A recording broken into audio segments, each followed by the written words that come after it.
I've lived in Edinburgh for 2 years and the Scotch whisky experience is the one attraction I kept putting off. But I finally decided to give it a try, and what actually happened inside wasn't at all what I expected, in good ways and in slightly frustrating ways. Here's what happened and what you can expect. From the outside, it honestly looks like a mix of a bar, museum and tourist magnet. And when I first walked in, it pretty much confirmed my suspicions.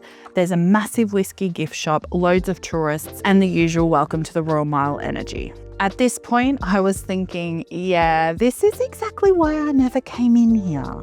But the tour started and I have to admit it was nothing like the entrance. I booked their entry-level silver tour and the moment I stepped into the first room, everything changed. The lights shifted, projections started moving, the sound of rain and peat fires filled the space. It was really unexpectedly immersive. My first reaction was, okay, this is not what I thought it would be. Each room broke down a different part of Scotland's whisky story, how it's made, what defines each region, why flavours change so much depending on where the whisky comes from, and it's all done in a way that's visual, quick, and actually interesting, which frankly surprised me. It felt like a crash course on Scotland as a whole, without feeling like you were sitting through an entire lecture. Then they gave me something that made the experience a whole lot more interactive.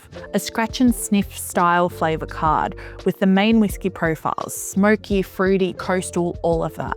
I thought it was going to be a total gimmick, but it wasn't. It actually helped me understand what I might like before tasting anything, which is especially helpful if you're not a whisky person like I am. And then came the moment I didn't think would matter, but ended up changing the whole experience. We walked into this dark room filled with moving projections, maps, barrels, swirling colours, and this is where you choose your whisky. This honestly stressed me out a bit because you only get one chance. They talk you through the regions again, describing the flavours, and I'm sitting there trying to pretend like I know what I'm doing.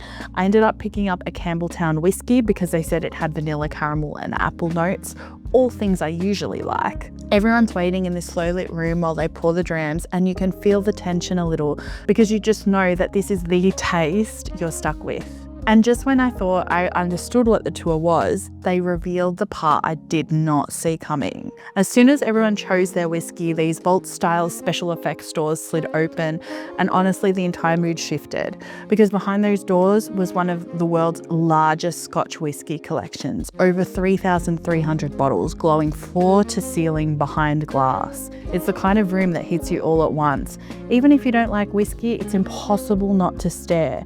This collection was built over 35 years by a whisky enthusiast in Brazil, and now it sits here as a centerpiece of the whole experience.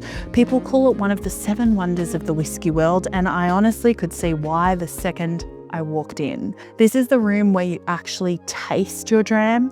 It's quiet, warm, golden, and it feels a bit surreal, like drinking inside a museum exhibit. It's easily the most impressive part of the entire tour, but it's also the moment where the downside becomes very, very obvious. After all of that build-up, learning the regions, the flavours, the differences, the silver tour only gives you 1 dram. Just one. So right as you're finally curious, the experience ends. It genuinely feels like watching the first episode of a show and then being told that you can't watch the rest of it. And my Campbelltown whiskey, it was so strong. It hit instantly and I couldn't pick up any of the notes that they mentioned. It honestly tasted like a very intense chemical cough syrup. But my friend chose a Highland whiskey and gave me a sip, and it was the complete opposite. Smooth, light, genuinely enjoyable. So don't make the mistake I did. Here's what you should book instead.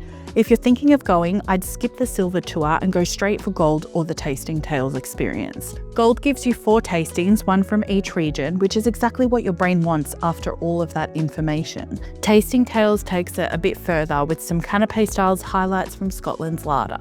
If I could redo the day, I'd have to say I book one of those without even thinking. Outside of that, if you're thinking of booking, here's what you need to know logistically. The guide was great. The storytelling is super visual and it's family friendly. Kids get to try Scotland's famous soda and brew instead of whiskey. It's indoors, it runs every 20 minutes and the silver tour takes around 50 minutes, so it's easy to fit between other stops. If you want to check current ticket options, I'll pop the links in the description and QR codes on the screen. It will go straight to the same page I used to book. So after all of that, was it actually worth it? The silver gets a 7 out of 10 from me. Honestly, that shocked me because I fully expected to walk out giving it a 1 out of 10, but I genuinely enjoyed it. I learned a bit about Scotland's whisky history, got a feel for the regions, and the whole experience was way more engaging than I expected.